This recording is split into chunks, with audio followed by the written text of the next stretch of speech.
Hi everyone, today is September the 16th, 2012. I am Monica P. Hall, psychic medium, Reiki master teacher, and owner of Conduit of Healing. And today's subject is going to be about apologies and forgiveness. And this really wasn't my idea, this is Spirit's idea. I never really video blog with kind of an agenda in mind. It's what is being asked of me that particular day. So when I woke up early this morning, the first thing that I heard was, we need to talk about apologies and forgiveness.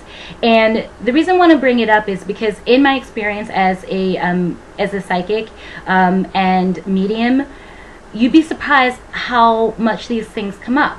And when we transition, or aka die, things like apologies and forgiveness are still very, very important. A lot of times people don't want to cross over because they owe an apology to somebody who is still embodied, and they're seeking that forgiveness. So even if you're not here, doesn't mean that you don't have regrets. Doesn't mean that you don't feel a sense of sorrow because you should have apologized to someone for something, or you should have asked for forgiveness. So a lot of times in my readings, this is what comes up. You know, a loved one will seek the apology of the person I'm reading for, or they'll give an explanation for some sort of behavior that the questioner may have not understood at the time it was happening. And, you know, the ego is pretty tricky. The ego left unchecked can just run amok. And the ego will tell you that when you apologize for your behavior, you're being weak. And that's really its own fear of being wrong. But the truth is, when you're wrong, you know it. You feel it in your gut. You feel kind of gross. You feel horrible. You feel bad about yourself. And you immediately feel the loss of the person that you hurt.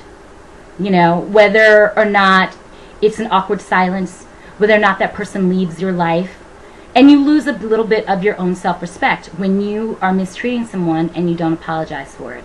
Apologies are so important because it says that you own your action. And, you know, it may not have been the best moment of your life. It may not have been your best reaction. It may not have been the wisest thing to say or do. But when you apologize, you acknowledge, yes, I did that. Yes, I said that. And you know what? If I were on the receiving end of it, I wouldn't have enjoyed it either. So let me apologize to you to acknowledge that, yes, I've wronged you, and I've wronged you in a way that I wouldn't want to be on the receiving end of. And on the flip side of that is forgiveness. Again, the ego tells you that when you forgive somebody, you're being weak. And the truth of it is you're not. Forgiveness is not for the other person per se. It's for you. When we get into these struggles, these power struggles with, you know, our ego and someone else's ego, it really blocks energy. It blocks our ability to receive blessings. It blocks our ability to really love ourselves as much as we possibly can. It blocks our ability to receive love as much as we possibly can.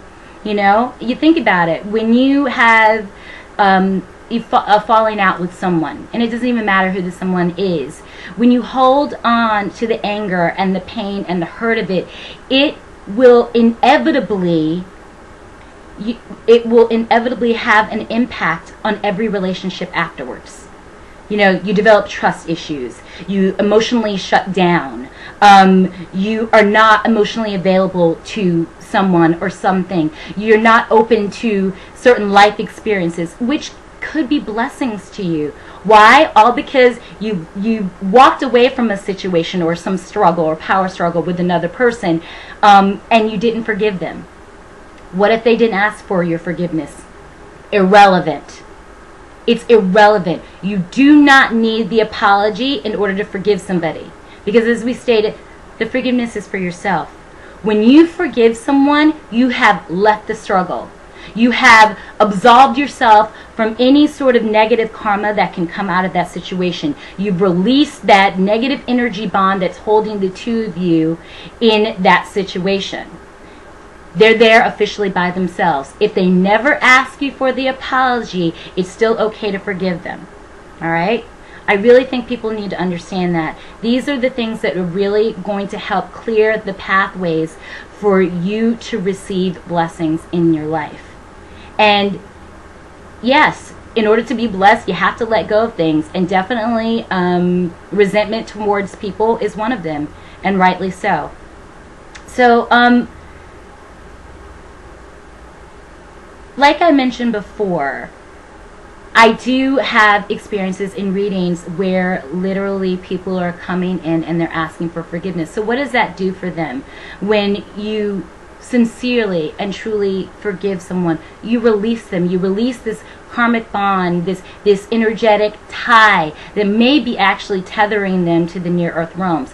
It now helps free them to continue on their journey beyond embodiment. And yes, if you're here with me, obviously you're either thinking that's possible or you believe it full out. It really does help. It really does give them the abundance they need to receive light and forgiveness from themselves. Because that's the other thing. When we hurt someone, we may never speak on it, but we also hurt ourselves. We feel bad. We may never apologize. We may never forgive, but it hurts us. It hurts us. You know that however you felt about yourself before, and whether it's you had a lot of self-respect in a moment where you didn't act your best, you didn't act with grace, you didn't act with wisdom, it kind of takes your self-esteem down a couple of notches. You kind of feel slightly gross, slightly uncomfortable, slightly awkward in your own skin to know that you could cause a hurt to someone, and it may cost you that relationship, but it also costs you a relationship with yourselves. Okay, so that's really what I wanted to bring up today. I know that when you are just living life, these situations come up. They don't go away. Just think about it. If you never forgave any person that ever hurt you in your life, you'd walk around all defense and with no ability to love or to receive love. Wall after wall after wall after wall gets built up to protect you, but at the end of the day, you're really imprisoned. You cannot receive love. You cannot receive blessings when you're blocking energy. And that's really what this is all about. Keeping yourself as an open conduit for healing, for blessings, for abundance, for growth, for love, for everything that we absolutely love about life. There's no easy way of going about life. Life is not an easy journey in any way, shape, or form, but that's why we love it. Because sometimes it's really, really good, and sometimes it's not as good. But if you focus on keeping yourself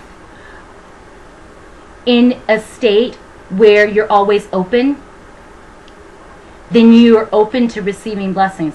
Yes, hurt will happen, but you don't have to hold on to it. You can just let it keep going.